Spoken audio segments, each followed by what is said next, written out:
पक्षी उनको घेरे हुए पेड़ों पर बैठे हैं। सीता लक्ष्मण एक तरफ विराजमान है और वो भी उस दृश्य को देख रहे हैं करुणा निधान के, और देवी एक केवट, एक नाविक, जिन हम शिवादिक ब्रह्मादि को एक झलक नहीं मिलती, चरण धोना तो दूर चरण छूना अगर मिल जाए तो हमारा अहोभाग्य मानते हैं। और भगवान शंकर द्रवीभूत हो गए। वंदे हम करुणाकरम रघुवरम भूपाल चूड़ामणिम। हे करुणा निधान, इसलिए आप राम बने हैं, इसलिए वनवास जा रहे हैं कि ऐसे लोगों को भी आपको कृतार्थ करना है।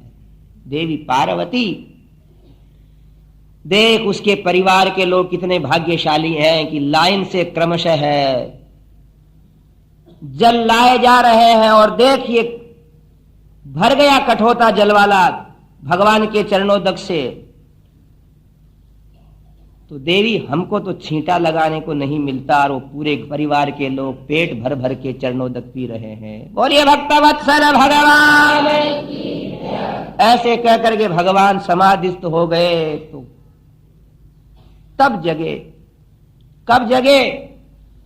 पार्वती ने पूछा, प्रभु अब और क्या हो रहा है?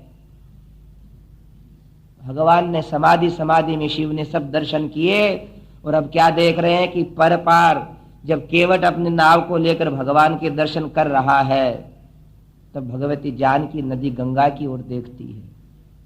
सज्जनों, इस जीवन में अगर जीना है तो भगवान के दृश्य मस्तिष्क के अंदर हमेशा हमेशा देखते रहो, दूर दर्शन देखते रहो। दूर है हमसे जिनके दर्शन, उनको हृदय में देखते रहो।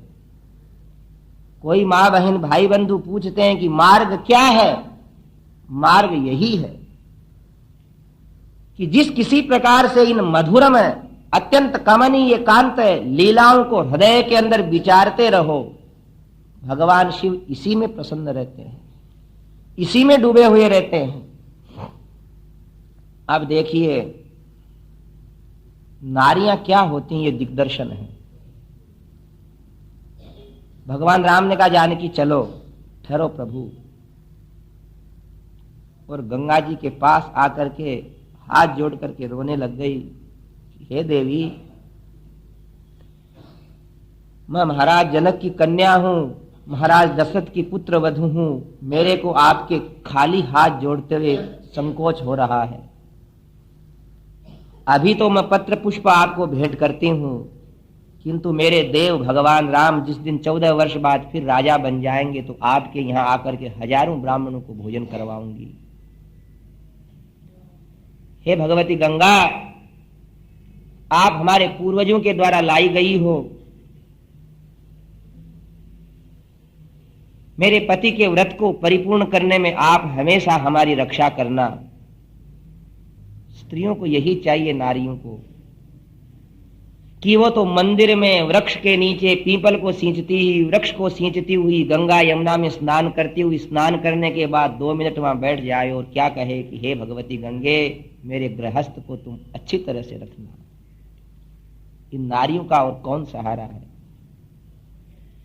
इनके हृदय के अंदर पोषण और परिवार के संरक्षण की धधकती हुई चिंताओं को यदि कोई शीतलता प्रदान करता है तो धर्म प्रदान करता है। इनको धार्मिक बनकर के वास्तव में सब परिवारजनों को संबल देना चाहिए, अवलंब देना चाहिए। ऐसे भगवती गंगा की पूजा करके आगे पधारते हैं। गांव के लोग उनको प्रणाम करते हैं। रामचंद्र अवतारी को और लक्ष्मण धनवाधारी को, रामचंद्र अवतारी को लक्ष्मण धनवाधारी को, ओ सीता जनक दुलारी को प्रणाम हमारा कह देना। कोई सीता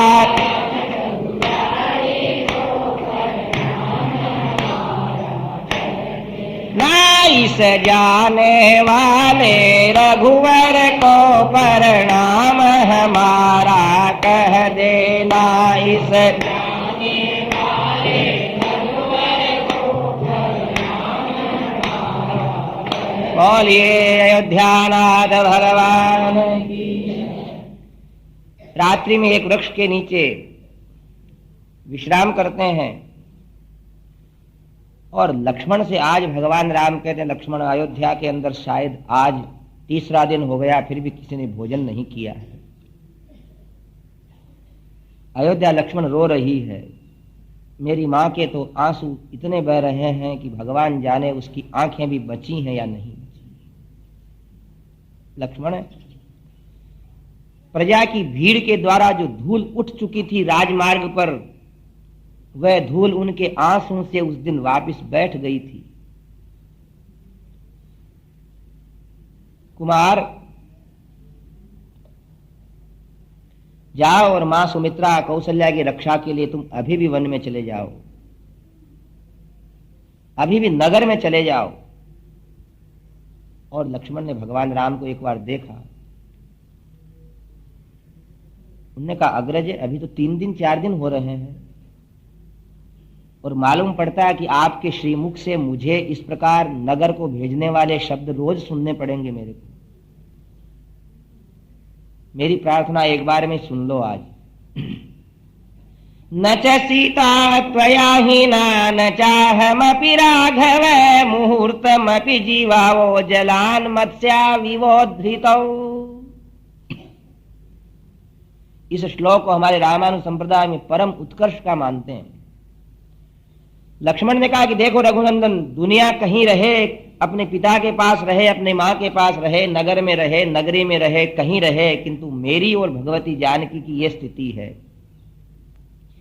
कि जैसे जल के अंदर से मछली को बाहर निकाल दिया जावे, उसकी जो स्थिति होती है मेरी और सीता की आपके बिना वही स्थिति है। बस इतना ही आपका हमारा संबंध है। यदि हे रघुनंदन इस सुमित्रानंदन लक्ष्मण से आप निर्मल स्नेह करते हो और सच में मेरे को अपना मानते हो, जब तो मेरे को ऐसी बात कहना नहीं। और यदि मेरे को मृत्यु के मुख में देखना चाहते हो और अपने हाथों से फिर मेरी चिता लगाना चाहते हो तो भला ही मेरे को अभी आप गांव भेज दो। यूं कह करके बरबस रोने लग गए लक्ष्मण। तब भगवान राम ने गले लगा करके कहा, लक्ष्मण की आगे 14 वर्ष में कभी नहीं कहूंगा ऐसे।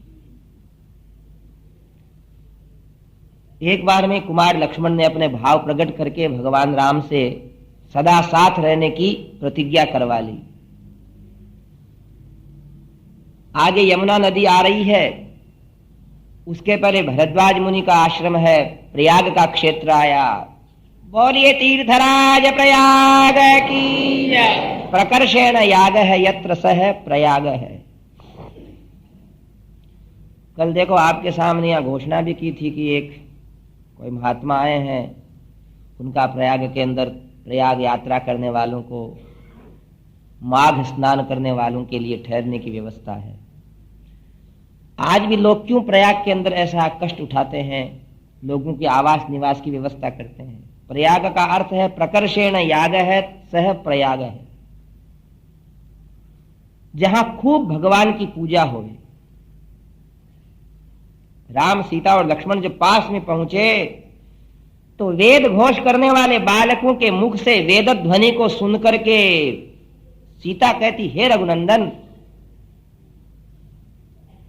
शीघ्र चलो। न अयोध्या में जैसे वेद पाठ सुने, न मिथिला में सुने, ऐसे ब्राह्मणों के वेद घोष सुन रही हूं। और जाकर के भगवती राम, भगवती जानकी और राम लक्ष्मण वहां विराज गए और सब ब्राह्मणों के वहां वेद पाठ का आनंद ले रहे हैं। घर में उतने वातावरण नहीं रहते, मंदिर में, तीर्थों में भगवत पूजन, भगवत कथा, भगवत गुणानुवाद, स्नान, जप, इनका आनंद रहता है, इसलिए वो प्रयाग कहलाता है। प्रकर्षेण याग है यत्र सह प्रयाग है, जहां पूजा पाठ के सिवाय दूसरा वातावरण ही नहीं। पढ़ते हुए बालकों को देखा, ऋषि महात्माओं को यज्ञ करते देखा, जप करने वालों को देखा, तप करने वालों को देखा। भगवती जानकी राम जी से कहती कि हे रघुनंदन, आप मेरे को 14 वर्ष की बात कहते हो, आप मेरी एक बात मानोगे क्या? क्या? अम्मा जी ने एक और भूल करी। क्या भूल करी जानकी? हे प्राणनाथ, मैं अपने हृदय से कह रही हूं कि अपन को जीवन भर वनवास देते थी तो अपन ज्यादा सुखी रहते हैं। ये 14 वर्ष तो बीत जाएंगे और उन मकानों के अंदर रहना पड़ेगा जहां ढंग से भगवान सूर्य देव के दर्शन भी नहीं होंगे। लक्ष्मण सोचते हैं कि जन्म लिया है जिस जानकी ने महाराजा जनक के, पर सुना है कि ये पृथ्वी की पुत्री हैं। वास्तव में इनको तो ये पृथ्वी, इस पे उगे हुए वृक्ष, इसके ऊपर बहती हुई नदियां, बोलते हुए चहचहाते हुए कोकिला इत्यादि पक्षी, यही उसको अच्छे लगते हैं। इसको राज्य और राजप्रासाद अच्छे नहीं लगते। नहीं तो कौन वन में जावे?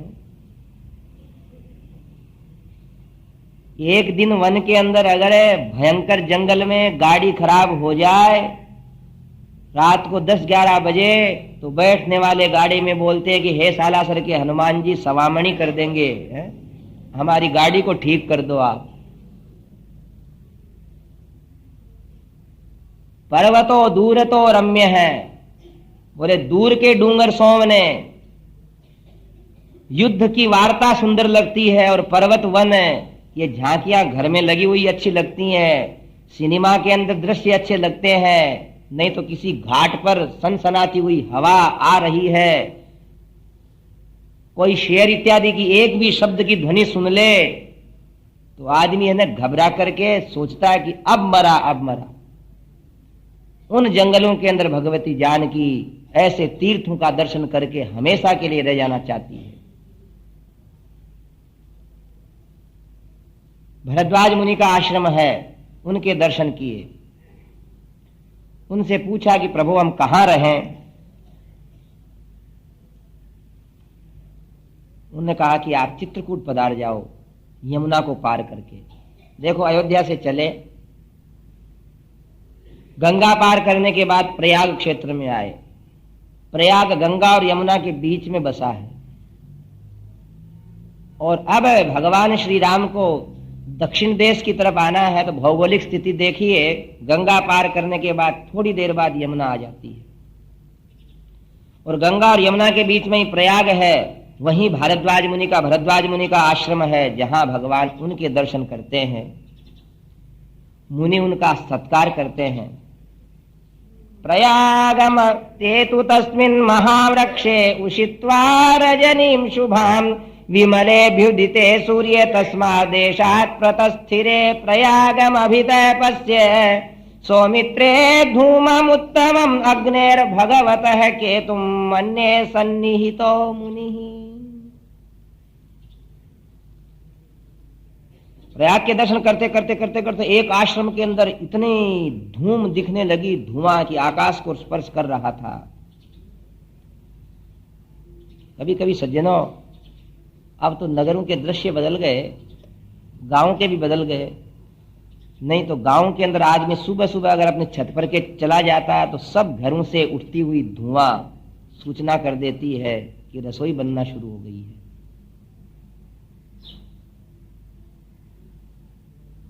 अब तो है धुआं कहीं दिख जाए तो कोई झगड़े की जड़ में भले ही दिख जाए, धुआं दिखता ही नहीं है। और ये क्या कह रहे हैं राम लक्ष्मण से कि देखो उस आश्रम के अंदर कैसी सुगंध युक्त धूम हमें आकृष्ट कर रही है। मालूम पड़ता है कि महात्मा भरद्वाज कहीं बाहर नहीं है, यहीं है। बोलिए सद्गुरुदेव भगवान की। ऐसा क्यों कहा कि हे कुमार, अगर हम जाएंगे और महात्मा वहां नहीं मिलेंगे तो हमारा मन प्रसन्न नहीं होगा, पर प्रसन्नता है कि वो वहीं है, इसलिए जल्दी चलो। जाकर के महात्मा के चरणों में प्रणाम करते हैं, पूछते हैं कि महाराज हम कहाँ रहें। उनने कहा कि यहां से यमुना पार करने के बाद आप चित्रकूट के अंदर रहना। उसी समय एक वृक्ष आया, वट वृक्ष, जिसको भगवती जानकी ने अभिवादन करके वट वृक्ष की पूजा करी। अश्वत्थो बिल्व वृक्षस्य वटो धात्री तथैव च अशोक वृक्षश्चेत्येते वटा पंच समीरिताः। ये 5 वृक्ष हैं। अश्वत्थ यानी पीपल, सबसे पहले पीपल की गणना है। बिल्व वृक्ष, वट वृक्ष और आंवला धात्री और 5वां अशोक, इन 5 वृक्षों के पूजन की हमारे भारत में परंपरा है। इसके बहुत सारे वैज्ञानिक कारण प्रस्तुत हो रहे हैं कि पूजा करके उसके नीचे बैठ करके स्तुति करने वाला नर नारी अवश्य सुख का श्वास और आरोग्य वायु प्राप्त करता है। वैज्ञानिक कारण तो यह है। और दूसरी बात, इनकी सघन छाया होती है। महात्मा लोग इनके पास बैठे रहते हैं, इसलिए अनायास उनके दर्शन हो जाते हैं। पक्षी इनके ऊपर बसेरा करते हैं, इसलिए जाने वाली नर नारी वहां 2 मुट्ठी अन्न की डाल करके इन प्राणियों की भी सेवा कर लेती है। वृक्ष की बहुत महिमाएं और भी आएंगी। इन 5 वृक्षों को भारतीय नारियों को तो कम से कम पूजा करने की इच्छा रखना ही चाहिए। और देखो, अगर अपने समाज का और अपने परिवार का कल्याण जो कोई नारियां चाहें तो उनको इस मार्ग से चलना पड़ेगा, तभी नेत्र कल्याण है। हमने तो सज्जनों, एक बार हमारे साथ एक मनासा के गुरुजी थे, हमारे पंडित जी। उनको एक स्त्री ने बहुत सारी घर की समस्याएं बताई। उनने कहा, देवी ये काम करेगी? क्या महाराज? कि मोटा कलश लेकर के रोज तू पीपल को सींचना। उसने वैसा शुरू किया और थोड़े दिनों के बाद घर आकर के बोल, महाराज भगवान जाने कौन से देवता प्रसन्न हुए, मेरी सारी समस्याएं समाप्त हो गई।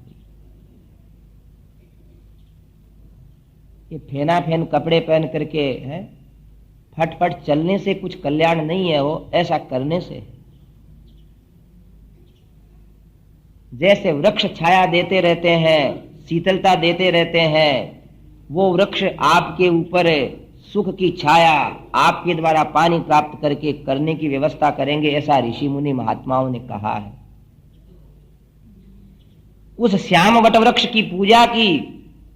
अब जमुना सामने आ गई। बोलिए गोपाल कृष्ण भगवान की। भगवान राम का भरद्वाज मुनि ने स्वस्ति वाचन किया। यमुना के पास कोई नाविक नहीं था वहां।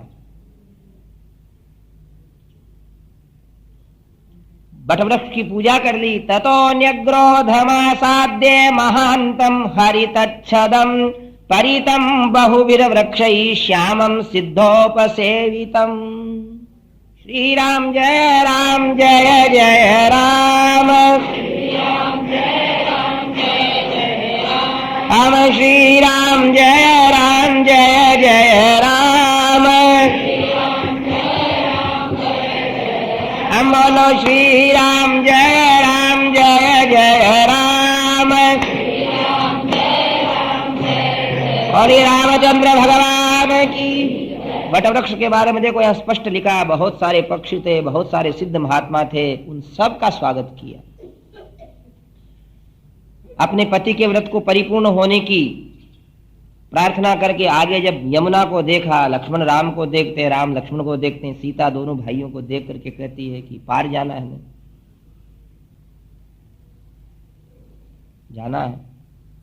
लक्ष्मण ने भगवान राम की ओर देखा, लक्ष्मण है यहाँ कोई केवट नहीं है। बोले महाराज अब केवट काय को आएगा, आपके चरण धो लिए उसने, जरूरत क्या है उसको आने की।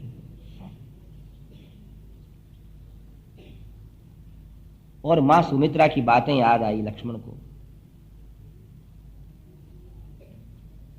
कि बेटा वन के अंदर एक भी कष्ट रति मात्र भी नहीं होना चाहिए। देख लक्ष्मण, जिस दिन आप वापिस आओगे और सीता और राम मेरे से कह देंगे ना कि देख मां वहां हमको इतना कष्ट हुआ कि मैं प्राण त्याग दूंगी, ऐसा लक्ष्मण कह के सुन के आए थे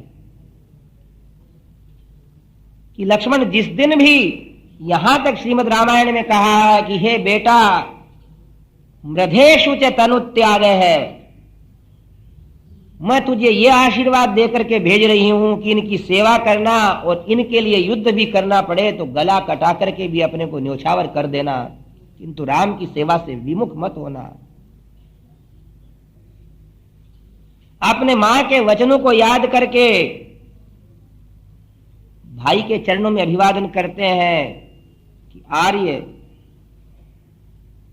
मैंने सारी कलाएं आपके लिए सीखी हैं।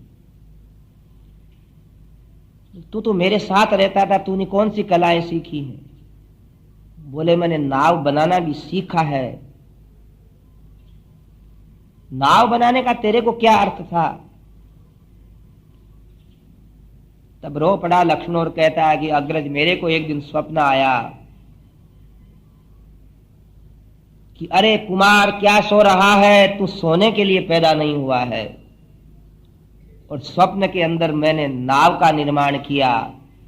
उठ करके मैं खाती के घर जाकर के मैंने नाव बनाना सीखा। मैं अभी आपके लिए नाव बनाता हूं। रामायण में लिखा है कि कुमार लक्ष्मण उठे, सूखे वृक्षों को कुल्हाड़ी से काट करके लाए, उनके पाटिये बनाए और उसी समय थोड़ी देर के अंदर जंगल ठह ठह से गूंज उठा। कुमार के पसीना आ गया। भगवान राम मन में सोचते हैं कि सीता, अपन सब कुछ कर सकते हैं किंतु इस मेरे भाई का प्यार कभी भी हम ऋण से चुका नहीं सकते। सज्जनों, उसका जीवन धन्य है जिसकी तरफ देख करके भगवान सर्वेश्वर सोचते हैं कि इसको वापस क्या पुरस्कार देवें। थोड़ी ही देर के अंदर नाव बना करके लक्ष्मण आकर के भाई से प्रार्थना करते हैं, नाव की पूजा कर देते हैं और उस नाव में बैठ करके यमुना पार पहुंच जाते हैं। बोलिए रामचंद्र भगवान की। श्री राम जय राम, जय जय राम। हम बोलो श्री राम जय राम, जय जय राम। बोलिए रामचंद्र भगवान की। यमुना की भी भगवती सीता पूजा करती कि यमुना, मैं आपका भी वैसे ही पूजन करूंगा जैसे गंगा जी का। राज्यारूढ़ जब श्री राम हो जाएंगे तब। विरहते ते बर्हिण पूगनादिते शुभे वने वारण वानरायुते समम नदी वप्रमुपेत्य सत्वरम निवास मा जग्मुरदीन दर्शनाः। ऐसे घूमते हुए आगे महर्षि वाल्मीकि मुनि के आश्रम में पहुंचते हैं। बोलिए वाल्मीकि भगवान की। वाल्मीकि जी से भगवान राम ने पूछा और कि भरद्वाज ने जो हमें महर्षि ने आश्रमों बनाने की बातें बताई, हे प्रभु उधर ही हम आ गए हैं, किंतु आप हमें एक प्रार्थना करके और उपदेश देवें कि हमारे लिए वास्तव के अंदर यहाँ रहने के लिए सबसे अच्छी जगह कौन सी है। श्री राम जय राम, जय जय राम। और रामचंद्र भगवान की। उस समय गोस्वामी जी ने बहुत सुंदर सुंदर बातें कही हैं। भगवान से वाल्मीकि मुनि ने दर्शन करके कहा कि आप पूछ रहे हैं कि आप कहाँ रहें। ये ऐसे उत्तर हैं। गोस्वामी जी ने देखो वो काम किए, कौन से काम की जो सारे शास्त्रकारों ने काम किए हैं वो अकेले गोस्वामी जी ने किए हैं। आज के 400 वर्ष पहले जिस रामचरितमानस की रचना हुई है, उस रामचरितमानस ने वो सारे काम कर दिए जो इनके पहले बने हुए सारे ग्रंथों ने मिलकर किए हैं। क्या महापुरुष थे।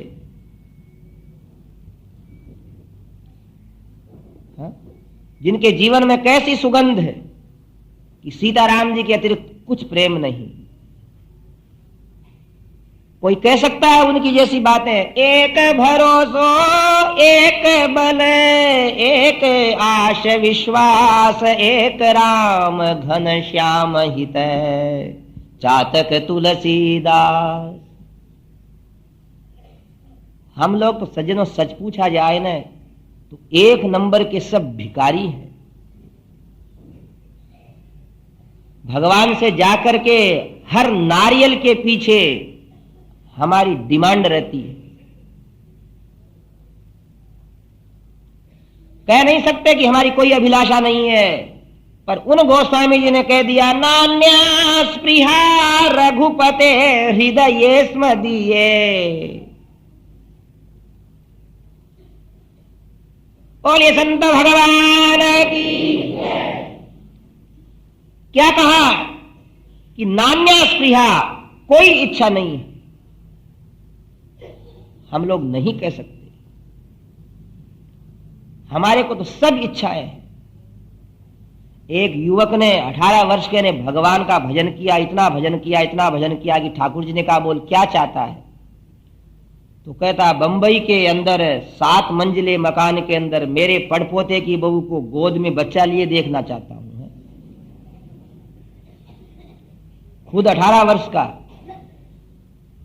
है, कितना मांग लिया? खुद का विवाह मांग लिया, फिर बेटा मांग लिया, बेटे का विवाह मांग लिया, पोता मांग लिया, पोते का विवाह मांग लिया, परपोता मांग लिया, उसका विवाह मांग लिया, उसके भी छोरा मांग लिया, और वो बंबई में 7 मंजिले मकान में। ये है हम लोग। हाथ भी भगवान को नहीं जोड़ना चाहते बिना मतलब है। अतरा बरथे मान देवो दोनों जोड़ू हाथ, म्हारा राम रघुनाथ, म्हारा बालाजी महाराज। हम लोग कहते हैं कि तेरे दर का भिखारी हूँ, चरणों का पुजारी हूँ, पर वास्तव में क्या है? चरणों का पुजारी हूँ, फिर तेरा भिखारी हूं। भिखारी है सच में, सबको अपनी इच्छाएं हैं। कोई हुआ है अगर इस समय देखने के अंदर और मनन करने के अंदर, तो यह प्रातस्मरणीय महापुरुष हुआ है गोस्वामी जी। अगर वो नहीं होते तो कुछ भी गाने को नहीं रहता हमारे पास, कुछ नहीं रहता, भाग फूटे हुए होते। जिस महापुरुष ने कहा है कि नान्या स्पृहा रघुपते हृदये स्मदीये, सत्यम वदामि च भवाम अखिलांतरात्मा। प्रतिज्ञा पूर्वक कहा कि सत्य कह रहा हूं। भगवान ने पूछा क्या मालूम? बोले मेरे हृदय में आकर के देख लो, भगवान अखिलांतरात्मा। और भगवान ने आकर के हृदय में देखा, सब जगह विचारधाराओं में देखा, कुछ नहीं मिला ठाकुर जी को भी गोस्वामी जी के हृदय में। एक भरोसो एक बल, एक आश विश्वास, एक राम घन श्याम हित, चातक तुलसीदास। भक्तिम प्रयच्छ रघुपुंगव निर्भराम में, कामादिदोष रहितम कुरुमान संचय। वो गोस्वामी जी यहां बहुत सुंदर बातें कहते हैं। वाल्मीकि मुनि के द्वारा कहलवा रहे हैं। भगवान ने कहा मैं कहां रहता हूं, कहां रहूं? जिनके श्रवण समुद्र समाना, कथा तुम्हारी सुरस सरी नाना। लोगों से कहा है भगवान कहां रहते हैं? जिनके कान समुद्र के समान विशाल होकर के राम कथा को सुनते सुनते कभी भी ये नहीं कहें कि मैं सुन चुका। यही रहे कि और होना। गोस्वामी जी ने तो ऐसी बातें कह दी हैं, राम कथा जे सुनत अघाही, रस विशेष जाना तिन नाही। राम कथा सुनकर के जो कह दे तृप्त हो गया, बस अब नहीं चाहिए, तो उसने कुछ सीखा ही नहीं, समझा ही नहीं। इसलिए सबसे पहली बात क्या है, हम लोगों के अंदर भगवान कब रहेंगे हमारे जीवन में? कि जब खूब ठाकुर जी को सुनेंगे। श्रवण भक्ति का उपदेश है। कोई कहे कि अजी हम क्या, भगवान बसते ही जब है हृदय में, जब हम सुनते हैं। प्रभु चरित सुनिबे को रसिया, राम लखन सीता मन बसिया। हृदय में राम लक्ष्मण क्यों हैं हनुमान जी के? देखो, हनुमान चालीसा इतना सटीक लिखा गया है कि प्रभु राम लखन सीता मन बसिया। राम और लक्ष्मण और सीता के हनुमान जी में बसने का कारण क्या है? प्रभु चरित सुनबे को रसिया। पहले प्रभु चरित्र को सुनते रहते हैं। हनुमत डटे रहो आसन पर, जब तक रामायण जी हो। रामायण जी हो ये पवन सुत, रामायण जी हो ये हनुमत डटे रहो आसन पर। इतने बुद्धिमानों में वरिष्ठ हैं, पर इनको कोई सुनाने वाला हो तो आंख बंद कर लेते हैं और अपना सुनने लग जाते हैं। तब राम लक्ष्मण सीता इनके हृदय में रहते हैं। आपको मालूम है तुलसीदास जी की वो घटना कि जाते समय, स्नान करते समय एक पानी का पात्र हाथ में ले आते। ध्यान देना, तालाब से खाली बाल्टी लेकर के नहीं आते। ये भारतीय पद्धति है कि पात्र को खाली नहीं रखते, जल भरा रहता है। अपने घर में आते उस समय उस पानी को अपने कुटिया में आते, अपनी पर्णशाला में आते, एक वृक्ष में डाल देते और कहते कोई इसमें जीव रहता हो। ऐसा कहते हैं ये प्रेत योनि इस प्रकार की होती है कि इसमें जलाशय खुले पड़े रहते हैं पर वो पानी नहीं पी सकते, कष्ट पाते हैं। पर कोई उनका लक्ष्य करके उनको पानी डाल देना तो उनको मिल जाता है। सज्जनों देखो हम लोग क्या है। इसलिए ऋषियों ने कहा है सर्वे भवन्तु सुखिनः है।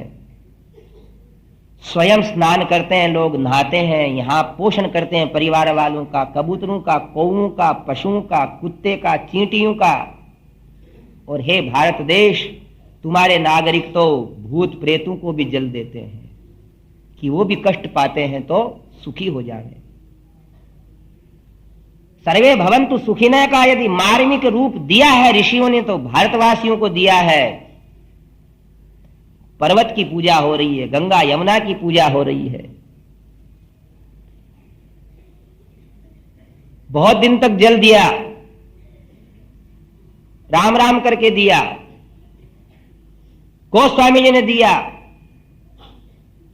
तदेव लग्नम सुदिनम तदेव तारा बलम चंद्र बलम तदेव विद्या बलम दैव बलम तदेव लक्ष्मीपते तेन्द्रियुगम स्मरामि रघुपति राघव राजा राम पतित पावन सीताराम। विष्णु परायण राम परायण रहने वाले महात्मा के द्वारा थोड़े दिन तक जल दिया गया तो एक दिन वृक्ष घूमने लगा। बोलिए राजा रामचंद्र भगवान। गोस्वामी जी देखते रहे कि दिव्य पुरुष एक उत्पन्न होकर के कहता है, ए गोस्वामी जी, तुम संसार का उद्धार क्यों नहीं करोगे? तुमने मेरा प्रेत का भी उद्धार कर दिया।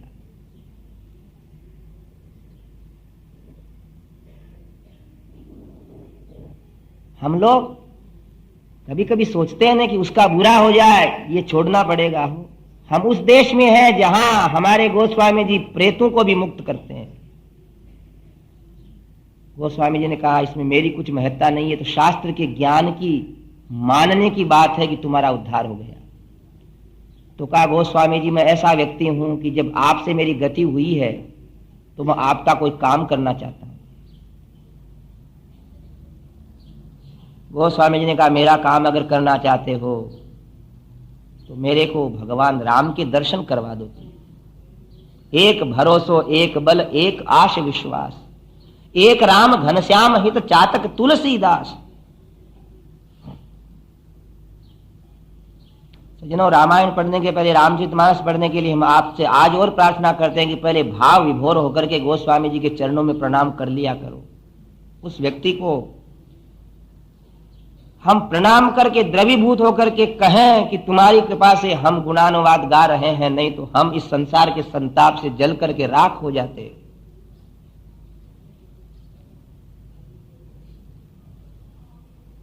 क्या कहते हैं कि हमें भगवान से मिला दो।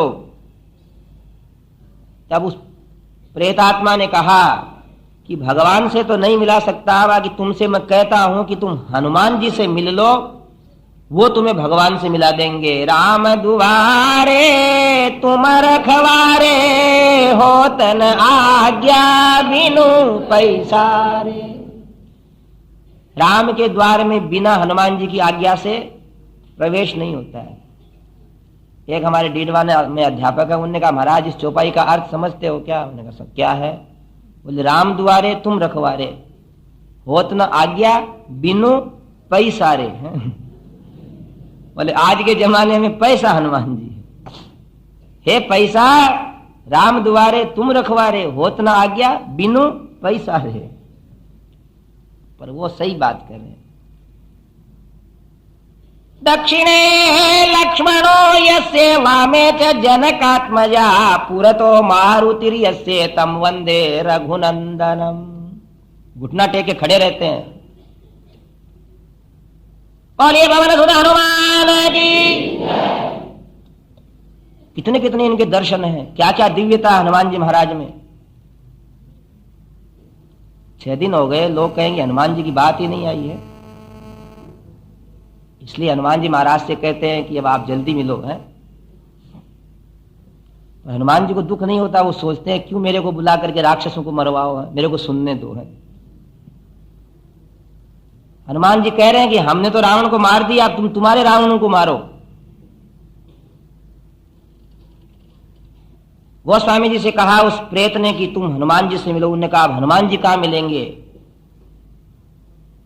हनुमत डटे रहो आसन पर, जब तक रामायण जी हो।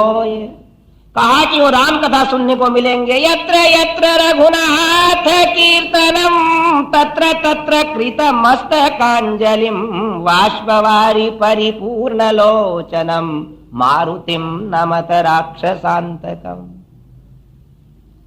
वो तो राम कथा के अंदर राम नाम के हीरे मोती कानों से सुनते हुए चुनते हुए मिलेंगे। कैसे अद्भुत प्रेमी थे। तेरे जैसा राम भक्त कोई हुआ न होगा मतवाला, एक जरा सी बात के खातिर सीना चीर दिखा डाला, सीना चीर दिखा डाला।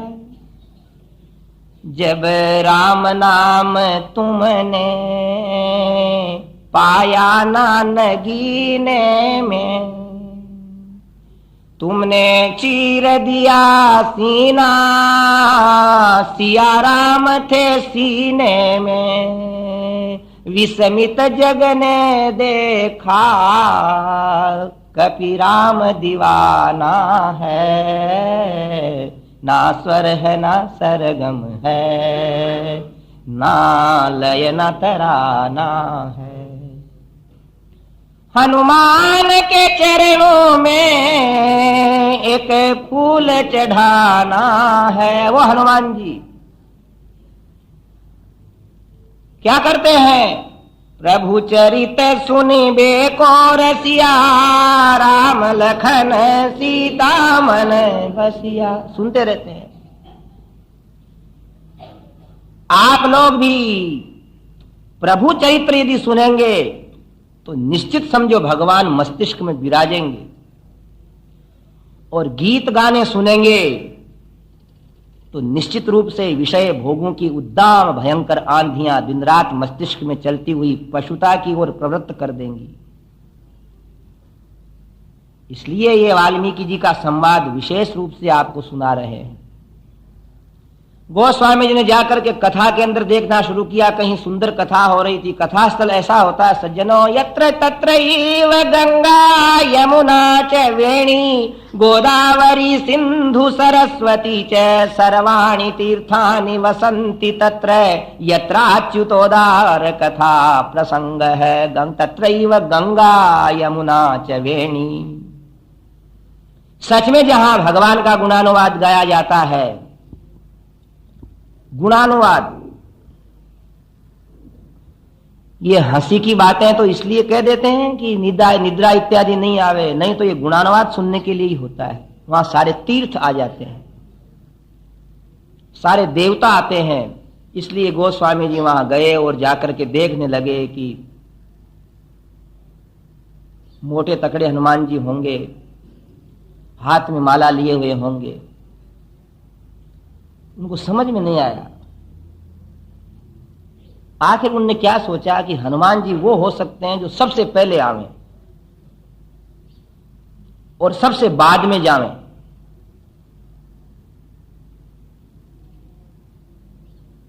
है अगले दिन क्या देखते हैं कि सबसे पहले एक जंगल की ओर से एक व्यक्ति आया है जिसके शरीर में रोग हो रखा है। और गोस्वामी जी सोचते हैं कि अरे अरे इस रोगी से तो दूर रहो। फिर दूसरे व्यक्ति तीसरे व्यक्ति आए, उनके पास जाकर के बैठ गए कि ये हनुमान जी होंगे। तो क्या देखा, वो तो नींद ले रहे थे, वो काय के हनुमान जी हैं। एक ऐसी अम्मा जी थी, वो भगवान की कथा करवाती, एक पंडित जी को बुला करके बहुत सारी भेंट करती, बहुत खर्चा करती, पांडाल बनाती, और जो ही पंडित जी कथा शुरू करते कि वो खंबे का सारा लेके नींद ले लेती। आप लोगों की बड़ी कृपा है कि यहाँ बीच में खंबे नहीं है हो, ये भी कृपा है भगवान की। लोग कहते हैं बड़े पांडाल बनाना चाहिए, अरे बड़े पांडाल में बड़े खंबे होते हैं। श्री राम जय जय राम, और रामचंद्र भगवान की। थोड़े थोड़े आगे आ जाओ। श्री राम जय जय राम, राम श्री राम जय जय राम, हम श्री राम जय जय राम, हम श्री राम जय जय राम,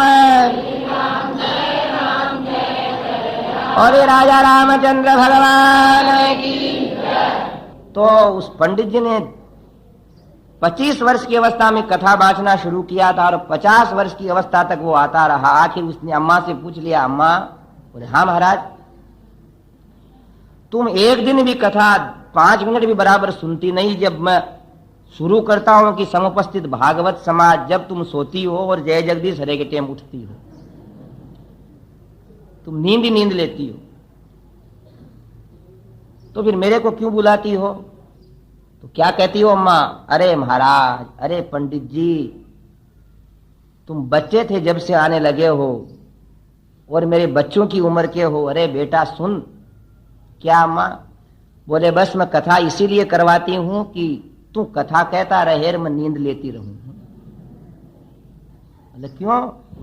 कि बेटा मैं करोड़पति बाप की तो बेटी हूं और अरबपति सेठ की पत्नी हूं और खरबपति बेटों की मां हूं, इसलिए रात में चूहा भी दौड़ता है तो मैं समझती हूं डाकू चोर आ गए। तो मेरे को 12 महीने के अंदर 358 दिन तो नींद आती नहीं है। 365 में बस श्रीमद् भागवत के 7 दिन मेरे को पूरी नींद आ जाती है 12 महीने की। श्रीमन नारायण भगवान। इसलिए तू कथा कहा कर और मैं नींद लिया करूं। तो हनुमान जी ने सोचा कि अरे ये श्रोता तो ऐसा आया दिखता है नींद लेने वाला, देखते हैं बाद में कौन जाता है। अब जब सब लोग चले गए तब वह रोगी आया हुआ था, वह उस मैदान के अंदर जगह जगह लौटने लग गया, उस मिट्टी को अपने माथे पे लगाने लग गया। तो हनुमान जी ने सोचा कोई रोगी है इसलिए इलाज करने के लिए ऐसा कर रहा है। फिर हनुमान जी ने सोचा कि शायद यही हनुमान जी हो सकते हैं, तो उसके पीछे पीछे चले। एक वृक्ष की ओट में वो रोगी आया और जाकर के देखा तुलसीदास जी ने, तो फिर वहां से लुप्त हो गए। और ये भवन सुध हनुमान की। यानी भगवान के कथा सुनने वाले भक्तों के चरणों की धूलि को भी पवन नंदन अपने शरीर के ऊपर डाल करके अपना अहोभाग्य समझते हैं। इसी भक्ति को देख करके गोस्वामी जी ने लिख दिया है कि तुलसी जाके वदनते धोकेऊ निकसत राम, ताके पग की पग तरीर मेरे तन को चाम। इसलिए लिख दिया। अगले दिन जो ही वह रोगी फिर आए, गोस्वामी चुपचाप देखते रहे और पास आते चरणों में गिरे। उन्होंने कहा अरे बीमारी लग जाएगी। बोले बीमारी लगाने को ही आया हूं। जैसे हनुमान जी महाराज तुम्हें ये कथा कीर्तन प्यारा लगता है, वैसे मुझ तुलसीदास को भी आपकी कृपा से लग जावे। मनोजवम मारुत तुल्य वेगम जितेन्द्रियम बुद्धिमताम वरिष्ठम वातात्मजं वानरयूथ मुख्यम श्रीरामदूतं शरणं प्रपद्ये। प्रणवो पवन कुमार खलबन पावक ज्ञान घन जासु हृदय